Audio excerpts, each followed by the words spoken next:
succeeds Hess when Hess runs off to Great Britain on that crazy peace mission in May of 1941. But Hess definitely was a man that was interested in the occult, in esoteric literature and lore and legends like Atlantis and so on. So it's very interesting that you have these two gentlemen, Rudolf Hess and Hermann Goering, that sponsored the the German expedition to Antarctica that traveled down to Antarctica in the autumn of 1938, specially outfitted. They even got Admiral Byrd from this country to come over and lecture the Nazi expedition people on the conditions that they would expect to find in Antarctica and so on and so forth. So there's even a connection of this expedition to the post-war expedition of Admiral Byrd, because, of course, he goes down there with Operation High Jump in 1947, returns. It's outfitted for 8 months, and he returns after a few weeks, gives a very strange interview on the way back to a reporter from Il Mercurio of Santiago de Chile, talking about, the United States is going to have to prepare to defend itself against enemy fighters that can fly from pole to pole with tremendous speed. And this is reported in the El Mercurio. I actually have a photograph of the article I believe it's in my book, The Nazi International. So anyway, this gave rise, of course, to all sorts of mythologies within the alternative research community that Admiral Byrd's forces had either encountered extraterrestrial UFOs down there or some sort of Nazi hidden flying saucer research base, which, again, is one of those myths that's out there. I do not subscribe to it. I want to make that absolutely clear. But it is clear that the Germans went to Antarctica in 1938 and 39. The expedition returned to Germany in 1939 as the war clouds were gathering for the Second World War. So the real question is, why do you have someone like Hermann Goering, who, of course, founds the German Air Force, the Luftwaffe? He founds the Gestapo. He is in charge of the Nazi economic and rearmament plans. And Rudolf Hess, on the other hand, a guy that's up to his earlobes in occult doctrine, occult connections, and so on and so forth. Why are these two men sponsoring this expedition? And I do suspect that when you look at Antarctica itself, if there is any place on the surface of this planet that could fulfill the basic requirements of the Atlantis legend, as Plato outlined it in the Critias and Timaeus, it would be Antarctica, because it's an entire continent that quite literally is submerged underwater. That is to say, under lots and lots of ice. So I do think that there's this hidden Nazi connection, or hidden esoteric connection to the Nazi expedition, and it may have played a hidden motivation to that. The trouble is, we know very little about that expedition, because when it returned to Nazi Germany, Goering had a medallion struck to commemorate the expedition, and of course the crew members were given medallions, and it was briefly reported on the Deutsche Wochenschau, the weekly newsreels throughout Germany. But after that, you didn't hear anything more about it, and pretty much everything that the expedition may have discovered was probably classified by the Nazis, which is why it's so difficult to find out anything about it that has a provenance in terms of evidentiary value that you can trust to use for it. There have been reports of occasional newsreels and films that appear occasionally on the internet, but it's difficult to assess whether they're legitimate or not. So we're left questioning. But I do think, given Hess's involvement, his interest in the occult, and then, of course, given Heinrich Himmler's extreme interest in occult and esoteric matters, that this may indeed have been one of the motivations for the Nazis to go down there. I suspect that if that is true, then you're dealing with another speculation that they were perhaps looking for potential lost technology of that civilization. So there is a Nazi connection here. The more difficult part of your question is the Hermetica. Is there a connection of that body of literature to Atlantis? And right up front, you have to acknowledge that the Hermetica itself makes very, very few, if any, outright allusions to it. However, the Hermetica do claim to be the writings and wisdom that was passed down through the ages in Egypt from the lost wisdom god Tehuda, who, according to the legends, stored all of his knowledge of science and mathematics and so on two pillars. And of course, that has raised speculation that the Great Pyramid and some of the other pyramids were these pillars. Mm-hmm. The problem with the Hermetica, as I pointed out in that book, was that the Renaissance humanists in Italy, Cosimo de' Medici, was in fact the man that paid money for the Greek texts of the Hermetica and then eventually published them in Italy. They had been handed down, and there were bits and pieces of the Hermetica that were known in Western Europe prior to his publication of them, but the entire text was a different matter, and this is what he got his hands on and eventually published.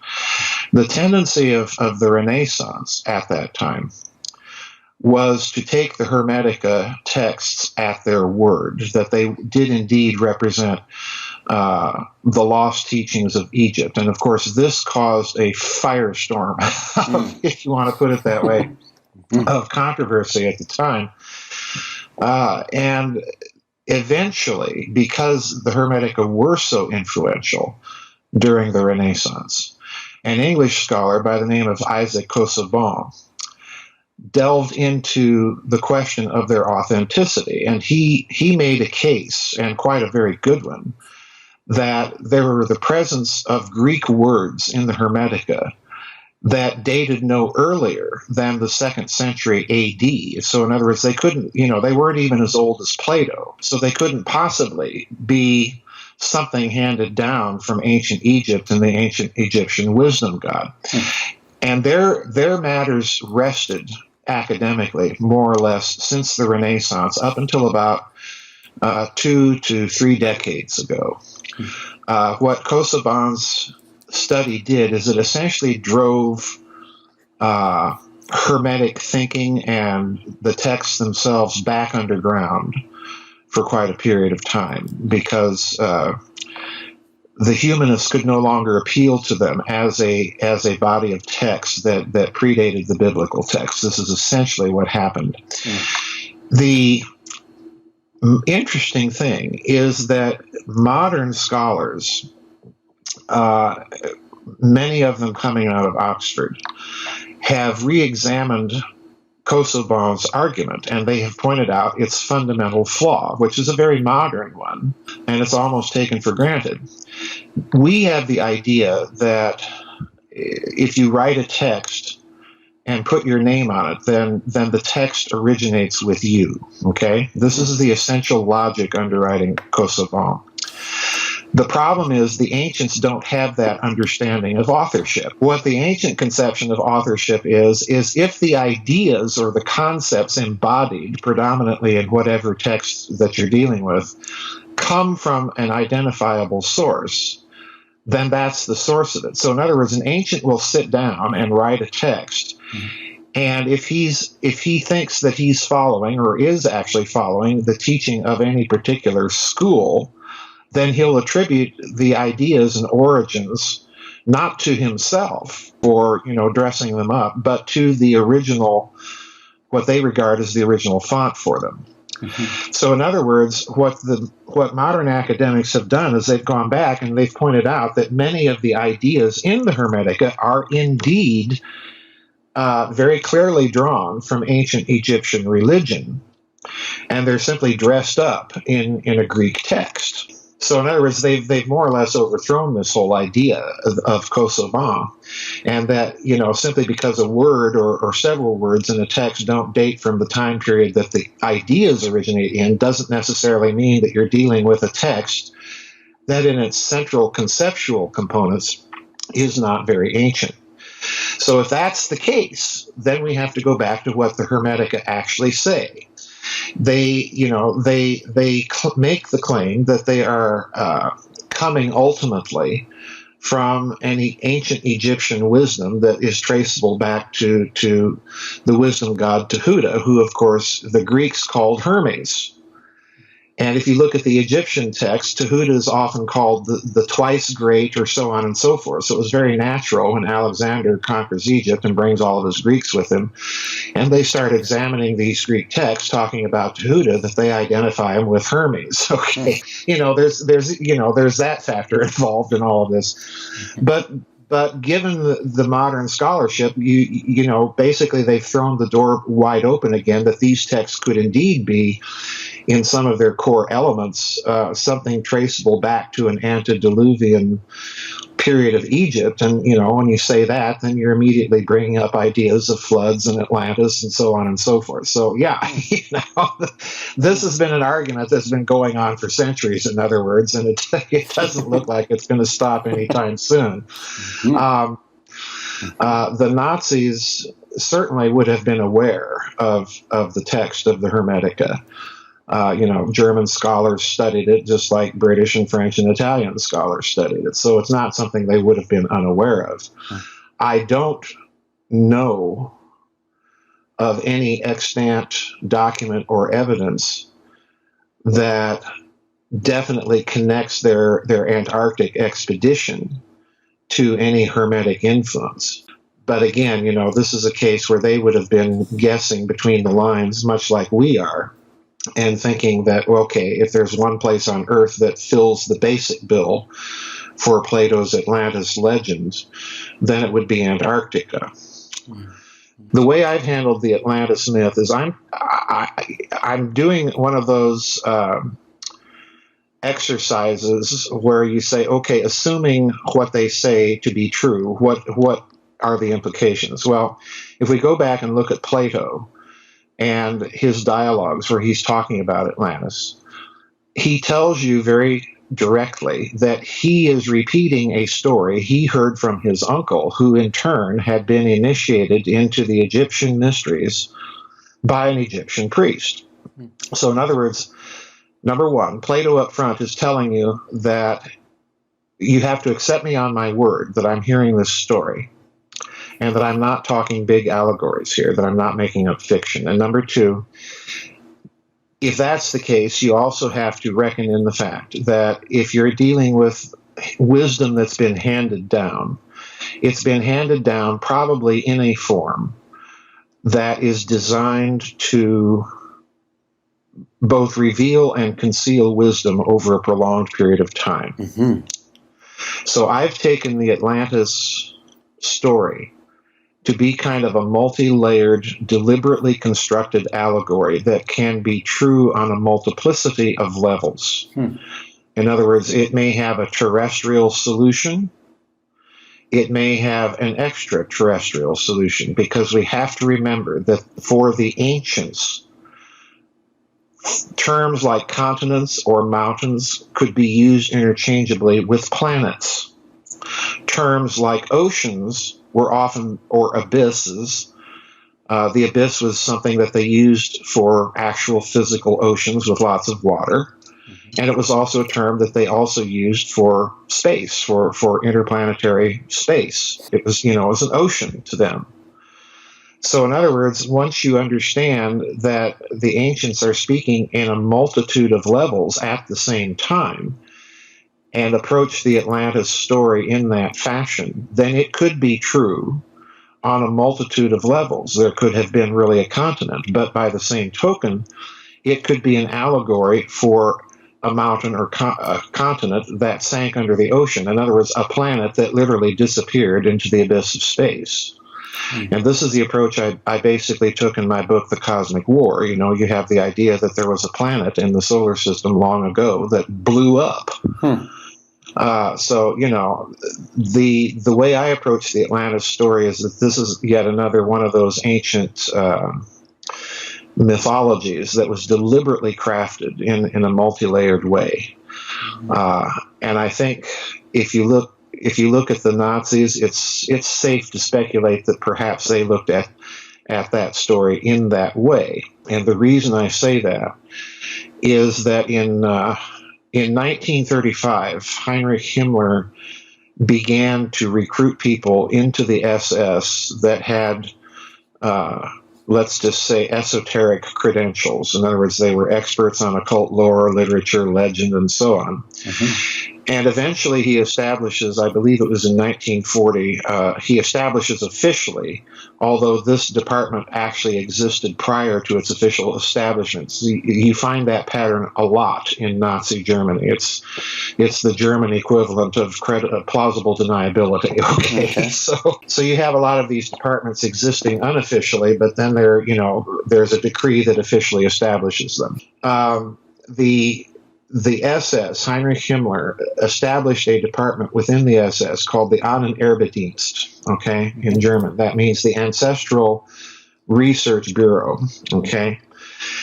And in the little memo or directive that he issued to establish this thing, this was a department set up solely to investigate occult lore, legend, literature, practice, of all types, no matter how loony it seemed. It was established to investigate every little last nook and cranny of what we would consider the occult or esoteric or alternative legend and lore and this is the key point, for its potential military application. So in other words, folks, what Nazi Germany is telling you is that it's the first modern great power that has technological sophistication that's deliberately going out and looking for a lot of ancient stuff for its potential military application. So in other words, we now have the weaponization of archaeology, if you want to put it that way. To me, this is a clear signal that the Nazis suspect there's something up. So something is going on in these ancient texts that clearly indicate that there's a very sophisticated, very destructive technology that simply went missing when we blew ourselves apart in an earlier period of human history that's now lost in the mists of prehistory and lost in these legends and texts and lore. So I think it's, given all of these kind of background circumstances, I think it's a plausible speculation to argue that, yes, they were going down to Antarctica to look for something, which they suspected may have been there. So, put that in the context of the fact that, Secretary of State John Kerry just made a little junket to Antarctica. We've got Prince Harry of Great Britain. We've got King Juan Carlos of Spain, before he died, went to Antarctica. The Patriarch of Moscow a few months ago, Russia itself is saying, well, he was down there to bless an Orthodox chapel for the Russian mission there, which, that's a plausible cover story. But the fact of the matter is, any Orthodox bishop can go down there and bless that chapel. Why do you have to get the head of the Russian Orthodox Church to do this? And, do it after his meeting with Pope Francis on top of that. So, it's a very strange list of people that have shown an interest in Antarctica. And if you add it all together, what you have is Hermann Goering, Rudolf Hess, John Kerry, Buzz Aldrin, Kirill III, Prince Harry, King Juan Carlos. That's a very bizarre list, and I don't know about you. That tells me there's something going on down there. And, they're not going down there just simply to study global warming data.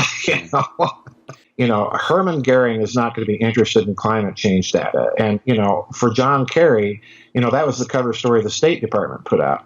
Well, John Kerry's the chief diplomat of the United States.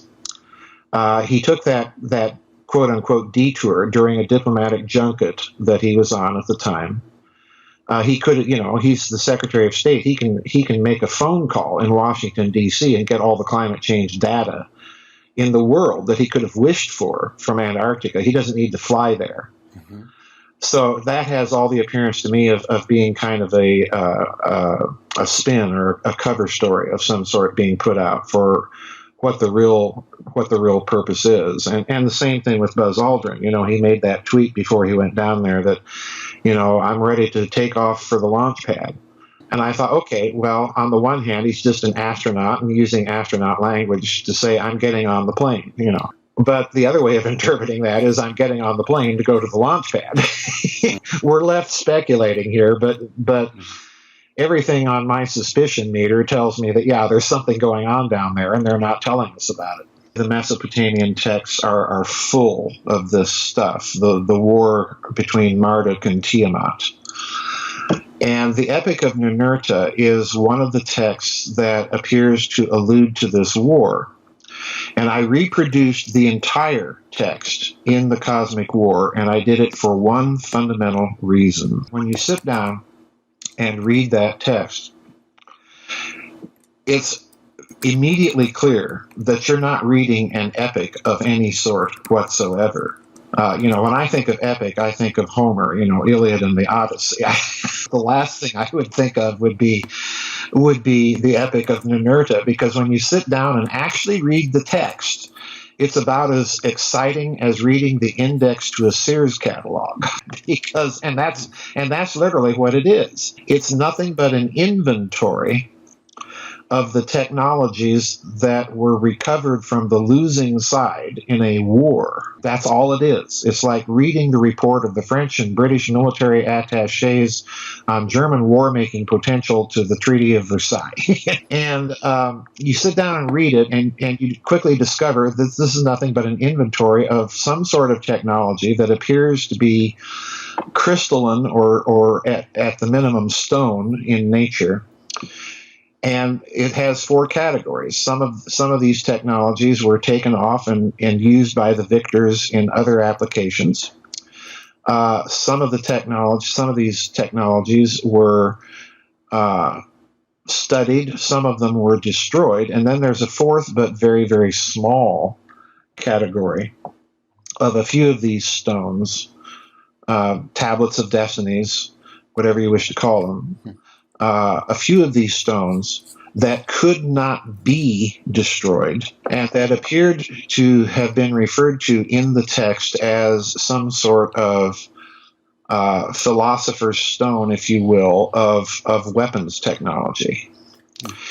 And those were hidden. That's key. Those were hidden, according to the text.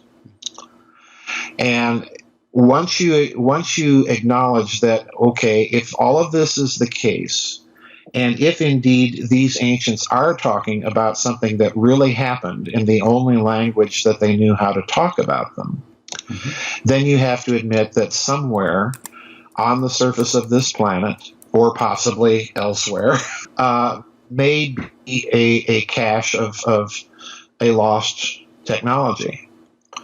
And with obvious military potential. So, put that in your thinking cap as you go back and recall what Heinrich Himmler said about the Ahnenerbe-Dienst.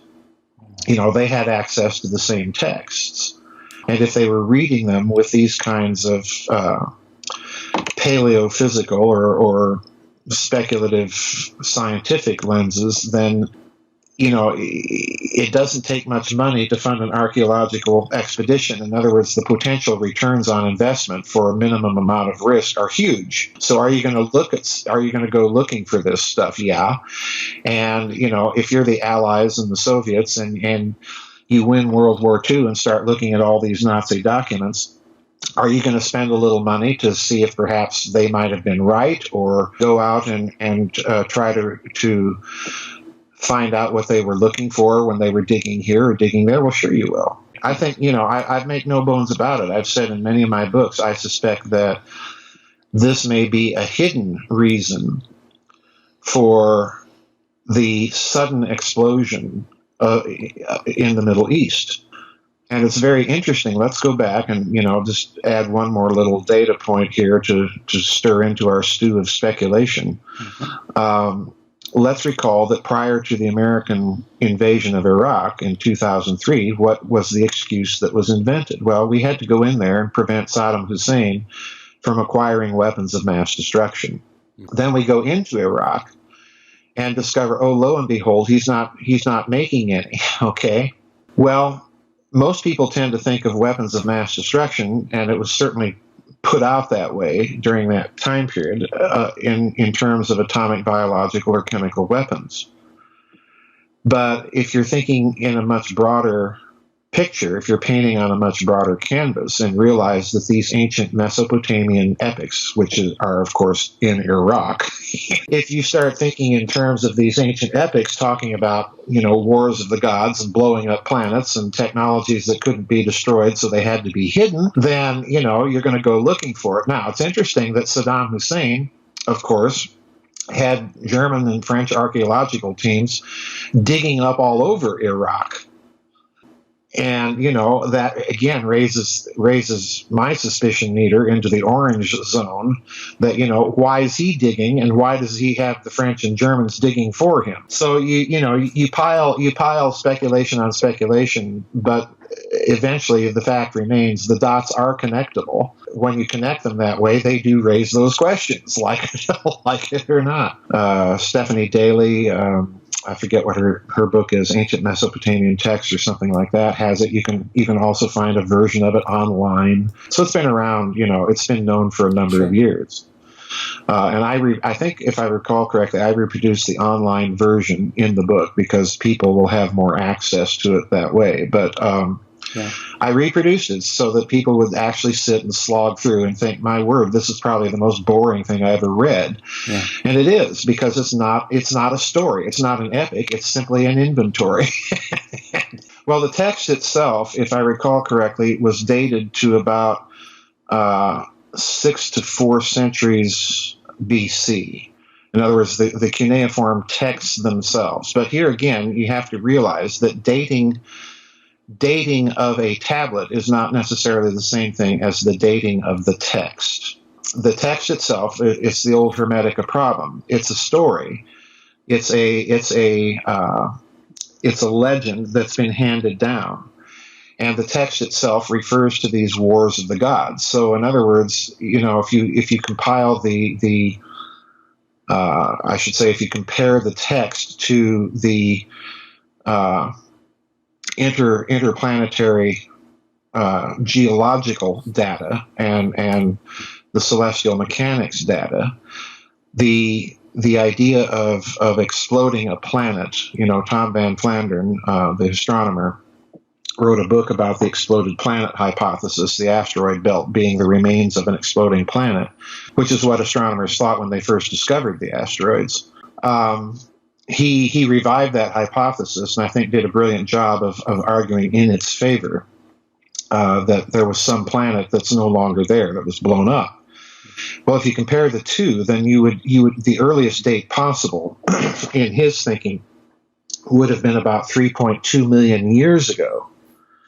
So in other words, if we had a sophisticated enough civilization that long ago to blow itself apart, then probably the only thing that's going to remain are stories about it. And of course, every classical civilization we know of, the Egyptians, the Mesopotamians, the Vedic civilizations in India, the South American native tribes, and so on, have stories of wars of the gods. Mm-hmm.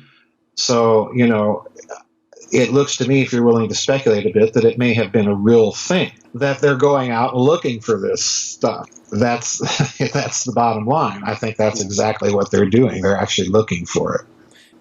If you look at another aspect of this story, and eventually I hope that I'll be able to look into it. I've been over the years trying to pierce the veil, but there's been enough clues that the Soviet Union was doing this during its existence, just experimenting in all sorts of very weird areas. And one of the things that they were doing was kind of following up on what the Nazis did. And I certainly think that the Western powers have as well. And the strangeness going on in Antarctica, this may be a part of the story. It may not be. I don't know. There's no evidence, but my intuition tells me it probably is, because they're certainly keeping a tight lid on any sort of factual information, and they're publishing all sorts of nonsense as to why all these people are going down there. They're looking at something. There's no doubt in my mind. And what it is, we're just not sure. But in the context of what I've been arguing in my books, I suspect that it has a great deal to do with this way of looking at some of these ancient texts, like the Epic of Ninurta, and they're actually looking for this technology. And I think that's yet another reason for our continued engagement in the Middle East. Ask yourself this. We were told when we went into the Middle East that this was all about securing oil. Well, America became more or less energy self-sufficient a couple of years ago. We don't need that Middle Eastern oil.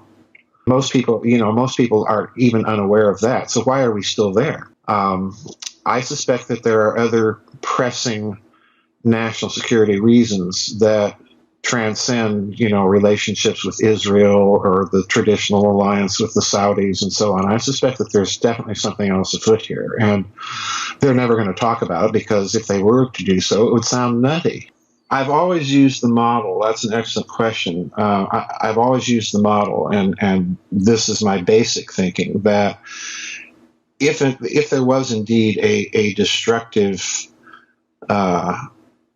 interplanetary war of some sort in this solar system, lost in the mists of prehistory, that the elites of both parties in that war are going to try, as they see the fact that, we've just blown our infrastructure for survival apart. What they're going to do is they are going to try to jumpstart and preserve as much of their knowledge as possible, and in doing so, try to jumpstart civilization again. So they're going to concoct carefully myths and legends that will endure over time, number one, so that the signal won't get lost in the noise of transmission. And number two, they're going to do it in such a way that as science advances again to their level of understanding, those texts will reveal more and more a scientific background rather than merely a mythological one. So I suspect, that's part of it, that you have two elites surviving that occasionally make common cause with each other without, at the same time remembering, hey, we just fought a war with these guys. So it's kind of like a mafia, if you want to look at it that way.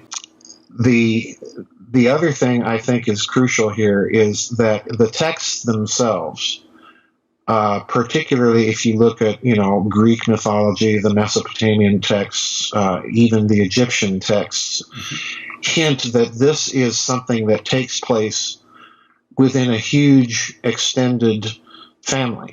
So in other words, it's a civil war.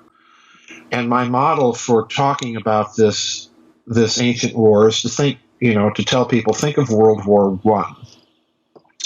I. Kaiser Wilhelm II is the grandson of Queen Victoria of England. His mother was English. So therefore, this is why you see the Kaiser going so often to Great Britain. The Kaiser spoke English very well.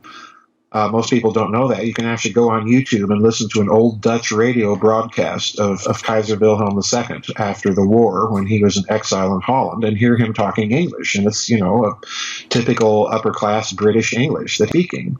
But, he's related to the royal family in Great Britain. His cousin is king of England during the war. He's related by marriage to Tsar Nicholas II. And, related to most of the other royal houses in Europe, including the Habsburgs, the Savoys. So in other words, if you look at World War I in a certain sense, it's a big family feud. And, the result of it is, peculiarly, the only royal family, the Windsors, or to give them their proper German family name, the House of Saxe, Coburg und Gotha, they changed their name to Windsor during the war because, everybody knew that the whole family was German. The ancient texts are saying the same thing. You have this god fighting that god, but if you look at at the family tree, so to speak, they're all related to each other. Well, if we assume that all of these texts are talking more or less in a very broad way about the Atlantis myth, the most compelling ones that I personally think that reveal this war and this relationship would be things like the Epic of Ninurta, the Edfu texts in Egypt, which you can't even get a hold of translations of those, to my knowledge, in any public forum. You're still reliant on secondary sources, and I forget the name of the lady that R.H. Reynolds or something like that that published a book about the Edfu text, but nevertheless fascinating. Andrew Collins has published a bit about the Edfu text, but those texts, some of the Ugaritic texts, which is a civilization kind of at the northwestern end of the Fertile Crescent on up into Turkey. Some of those texts talk about it. Certainly some of the Vedic texts, again, the Ramayana, the Mahabharata, they talk about wars of the gods all the time. This is a fairly universal idea. And again, you get a whiff of that war in Plato's version of it because, he emphasizes over and over again that Atlantis was a very warlike society, made war on Greece and was ultimately defeated. So, the idea of war in Atlantis and advanced technologies are always kind of hovering, clustered together. And some of the South American Indian legends have some very interesting perspectives on it as well, particularly the legends surrounding Puma Punku, Titicaca in Bolivia. So this is a fairly widespread phenomenon. And the clincher here that takes me back to the idea that with the Atlantis mythology, and I'm speaking now not simply in terms of Plato's version, but the whole cluster of concepts around it. When you look at it and look at the Mesopotamian texts and realize that when you're dealing with the gods in Mesopotamian lore are closely associated with astrology. So in other words, many of the names of the gods are names of celestial bodies, planets, and so on. And they're always associated with mountains. Mountains become another, as I said before, another term for planets. But mountains are also the same word. And I forget now the Akkadian word for mountain. I should know that. I've been working too hard. But the same word for mountain in Akkadian is the same word for a pyramid, for a ziggurat. So, look at that cluster of concepts now. They're all banded together: planets, gods, mountains, and pyramids, and war. It's a very strange thing. And the bottom line for me is that, yeah, I do suspect that there's a kernel of truth lurking here in the middle of all these myths and civilizations in that part of the world. And the gigantic scale of their construction, the skill that was evident in that construction, and I'm not talking just about the Great Pyramid of Giza. I'm thinking of Baalbek. I'm thinking of Puma Punku in South America. These enormous structures that baffle engineers to this day. How did they do this? And do it with such precision that's difficult for us to reproduce to this day. So there's a technology here that we are simply, we're staring at the manifestation of that technology. My only academic publications were in theology. Look, we have to get over this idea that you have to have a credential in something to have an arguable opinion. Scientists are always making pronouncements about theology, so I don't have any hesitation to make. What I am is I'm a documents researcher, and I'm willing to speculate on the basis of a kind of, take this proposition as a given, then what does it mean? That's what I'm doing. I'm taking the text more or less as the given that they are reporting as truthfully as they can in the language they had available on things that may have happened, and trying to examine them in a modern scientific context. And when you do that, it is clear that something is going on And when you combine all of the data together, it's giving you a pretty good prima facie case, if I can use the legal term, that something happened. It may have been a war, and if it's a war and it was that destructive, then there's a technology behind it. And if there's a technology behind it, there's a civilization behind it. So, the argument is fairly clear. It's an interplanetary war. One of the things, if people don't believe me, in the Cosmic War book, toward the end of the book, I point out, I have a picture of the moon of Saturn that's called Iapetus or Iapetus, all right? And this picture was taken by the Cassini probe as it approached Saturn. And next to that picture is a picture of George Lucas's Death Star from the Star Wars movies. And if you compare the two pictures, I defy anybody not to have their jaw on the floor. Which is interesting because, of course, if it's a moon of Saturn, that raises the stakes again.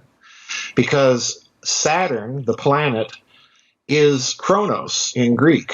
Mm-hmm. And when you examine the Greek mythology, where is the war of the gods fought and who's fighting it? Well, it's the Greek god Kronos, the war of the Titans, the Gigantomachy.